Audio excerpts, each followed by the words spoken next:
Hello, everybody, and welcome back to another episode of Spincast. Today, we're diving back into the world of collegiate esports. Joining me today is Charles Spencer, the coordinator of the esports program at Eastern Michigan University. Hello, Charles. How are you doing today? I'm doing good. Thanks for having me, Kyle. Absolutely. Thank you for taking the time to come on Spincast with me. But without further ado, go ahead and give us a little bit of your background, right? Where did your passions in gaming and esports kind of start, and how that led you down your path to becoming, a coordinator and graduate assistant at Eastern Michigan for the esports? Sure. Let me take it back a bit. 2016, I was about to graduate from LIU Brooklyn. I'm from New York City, and I was at an impasse in my life.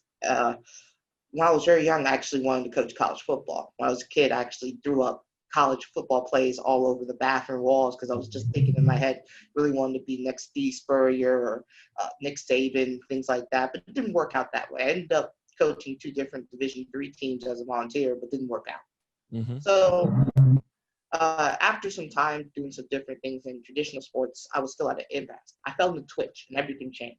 And really thought of esports, because I was still a big gamer, as big as I was in traditional hours and with friends. And I really started to lean more towards esports as a career. And then I went to ESL 1 New York 2016, one of the best Counter-Strike tournaments that really wasn't a major. And it was a great time that really told me, I'm in. I want to do it. And what really went on a ride of just getting myself involved in different ways in esports was amazing. I went to do a focus on youth esports and youth development in esports and after I created a panel of traditional sports executives versus esports executives and brought them together to talk about the space. And then after that, I got a job for a year to create a youth program for esports for an after-school program in Brooklyn. Mm-hmm. Then I did a contractual work to create a middle school esports league for Andbox, which at the time was just NYXL in New York City for the games 2K and FIFA. After that, I was looking at my next job, looking at my next opportunity, and I was thinking where I can go next. And I just looked up on Google, graduate assistant esports, and boom, Eastern Michigan was looking for a new program, a grad assistant, and I took the job ever since August 2019. Awesome. Sounds great. I love to see those kind of success, passion stories. I think it's always awesome for anybody in their life to find those passions and being able to pursue them throughout their career. So that's awesome to hear and see. But take me a little more into Eastern Michigan now. Give us a snapshot of the program. What games, what titles do you compete in? How many teams do you have? How many students do you have participating? Kind of just what the general overview of the entire program at Eastern Michigan. Sure. So our main games right now are Smash Brothers, League of Legends, and Overwatch. Especially our Smash Brothers club, which is the biggest video game club in the school, gets around 40 to 60 people for weekly meetings at the Houston Prairie Herald before COVID happened, and even then we have a very passionate fan base of Smash players in our Discords, and really they still want to make work either through online or even having a smaller outside play weekly meetup and still play Smash together. Our League of Legends, we have an A and a B team that plays in the new Esports Collegiate Conference, which is a esports extension of the Mid-American Conference, and that's starting up in January. Same thing with Overwatch as well. We also have a team in Siege that's working on their own thing, Collegiate R6. And we're open for new teams whenever the chance comes. We want to make it more student accountable, where students really get involved in the game they want to be in. So they really come together and really get the game going. Yeah, absolutely. Providing that platform is so important because we all kind of know that, as you grow up in esports, sometimes you're a little more of a loner. There's not those platforms, right? It's kind of the media kind of stereotype. But when those platforms are there, it's quite the opposite, right? Esports has some of the best communities in the entire world. We just need to be able to provide those platforms for everybody the best way we can. At college is a great time because, it kind of just drives collegiate experience and involvement as well in the campus life. So it's great to hear. But now take me into what the competitive side looks like. Take me through what a day of practice looks like, or how your teams kind of approach their competitions and their prep work. So the best example I can give for what I seen from the outside mostly is my League of Legends team. Hmm. We actually, I have a team manager, a coach that Hmm. works together and really get practice on weekly on our Discord. Right now, it's all remote, but as soon as we can really uh, get more people back on the campus, we're setting up our own practice facility within the Rec IM. Which again, I forgot to tell you, we're an official program under the Rec IM, the Recreation Services Hmm. to Michigan University, also under student affairs. So we'll have our own room for teams to practice, play league games in, and hopefully we'll work together with the school to even broadcast the games even on a more official level with Eastern Michigan University. Yeah, absolutely. That broadcasting part is so important, right? Visibility, and that market space is so important as you go back to the administration, as you get closer to becoming a varsity program, if that's down the road, having those numbers is so important because it's validity, right? It's like, hey, look how many people are watching us, you should give us a little more attention or whatnot. Maybe a little bit of scholarship stuff like that, office, awesome stuff, just like that.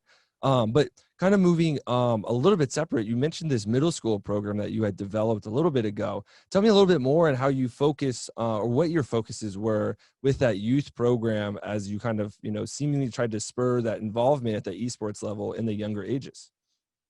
Yeah, sure. So when I started that youth program around 2017, it was a focus on understanding more about the business of esports as well as playing the video games themselves. Kids would play Smash Brothers, 2K, Rocket League, Dragon Ball Z Fighters, but we will also bring down all types of people in esports: casters, org owners, players, tournament organizers, journalists.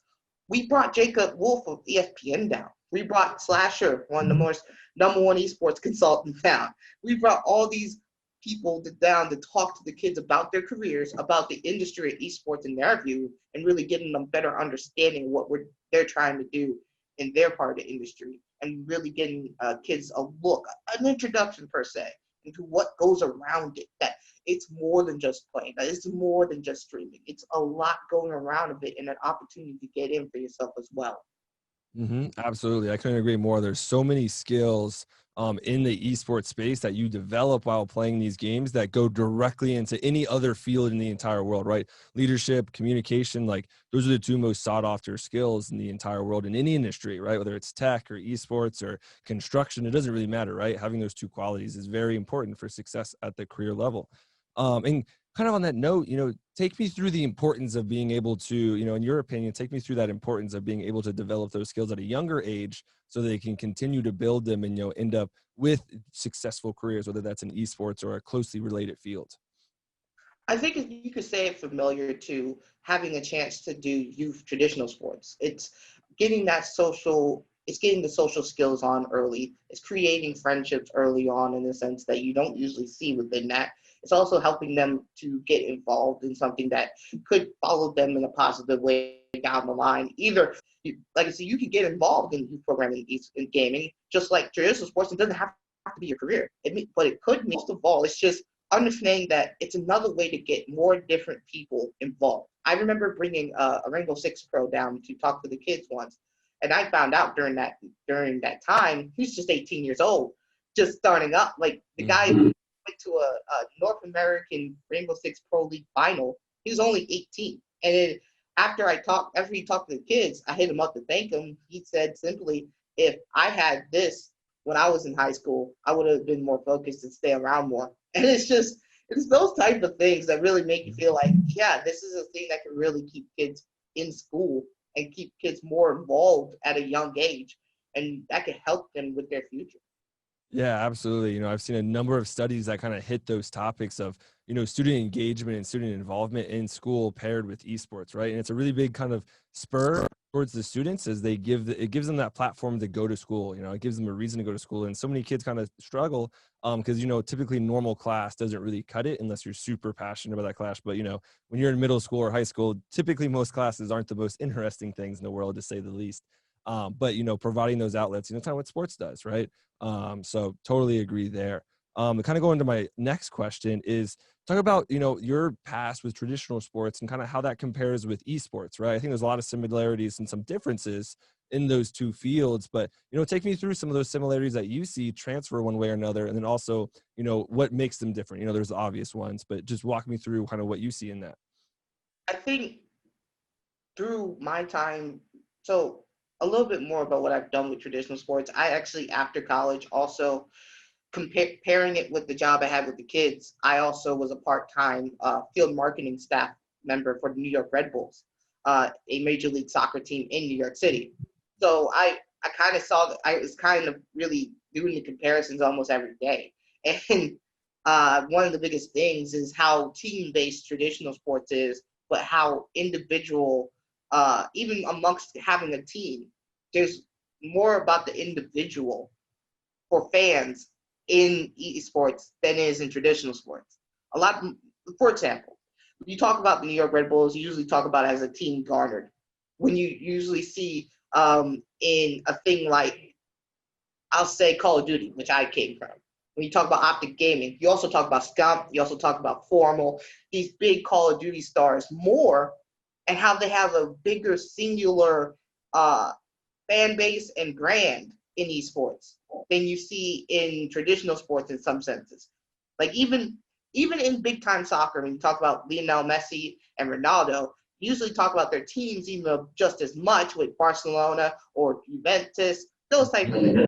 And you talk about League of Legends, you talk about Faker, you talk about Ruler, other big League of Legends stars more than you talk about them being on T1 or Gen G, which unfortunate enough EMU has a partnership with, than other than the team themselves. And that's one of the bigger differences I've seen that was fascinating. There's a couple of outliers like Optic Gaming that Drew Hector Rodriguez, which is a big inspiration of mine, really grew a great fan base and grew a community behind the green wall. That's one of the few, like to say, brands that people love to stick through. But to a guy like Hex, when it was moved to Infinite, then to Immortals, it wasn't really there. So it also still plays on the individual more than the team itself. You see countless precedents in Real Madrid and Barcelona go in and out, but it's Real Madrid and Barcelona as a brand. That's a bigger difference to me in that sense. Yeah, I totally agree. And that's, I think, one of the hurdles that the industry needs to like kind of leap past, right? And I think it's a little difficult because the biggest thing that I see with the esports orgs, kind of along your point, is that, there's no geocentric location, right? And there's the whole thing with franchise and everything. But, Real Madrid, Barcelona, Juventus, I live, like, we're in Charlotte. So, like, I'm a Panthers fan, right? So it's like, it's really easy to latch on if you don't know a lot about those games. Cause I can guarantee you in Barcelona, if you live in that city, you're cheering for Barcelona or, maybe you die. But because that's the community, right? Everyone around you, there's a game night, the bars are full, the sports taverns are full, all that kind of great stuff. But that's kind of what the esports gives on the other side, is that international sense, right? Everyone can be involved and that community is really big, right? So there's pros and cons to both. So, I think as we can get more kind of identifiable orgs in these teams where you see these big communities kind of follow them everywhere, no matter who the players are, like you were saying, right, that they're going to stick with a TSM or T1 or a Gen G, no matter who's playing for them, but they still might follow the stars a little bit, right? I'm a Ronaldo fan. I'm a Real fan at first, right? But I still cheer for Juventus now, unless they're playing Real, right? But I still like to follow the guys that I like as well as they go from club to club. So a little bit of everything there. I just don't think esports is quite there because it's so new, right? It's only 7-8 years old at its core, right? When it was really kind of this big competitive thing. Obviously started a little bit before that. But transitioning to my last question before we run out of time here is going back to collegiate sports, collegiate esports.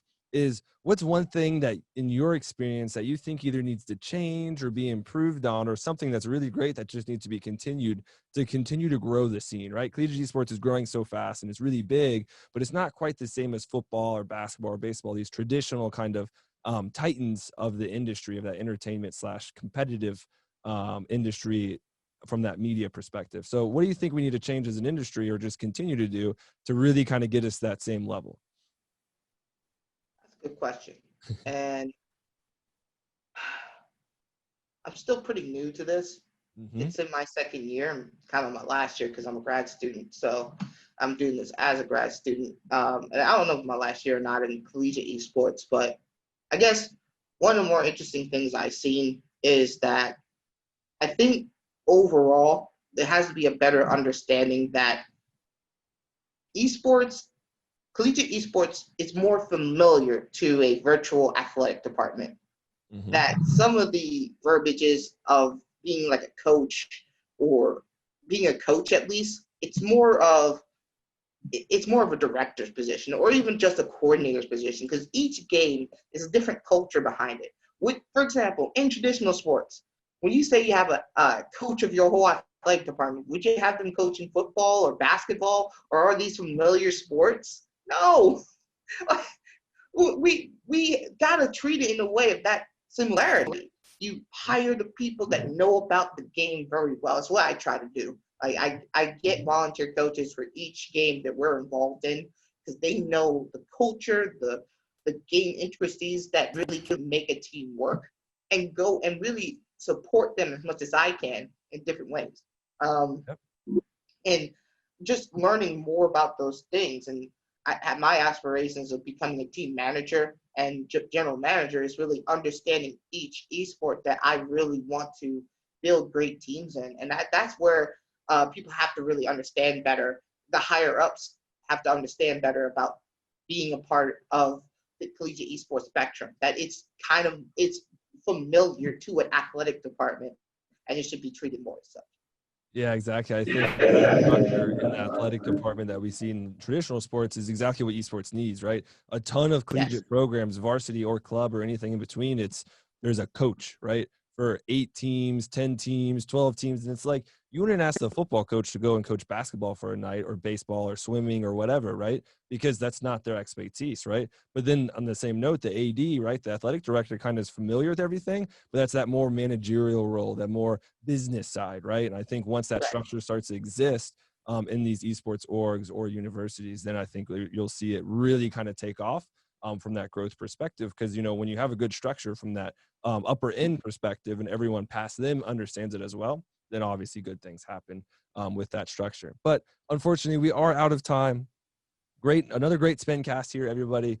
Real quick, if you will, Charles, go ahead, plug yourself, plug your program. If you guys exist on Twitter or have a website or anything, let us know where we can keep up to date on you and everything you're doing up there.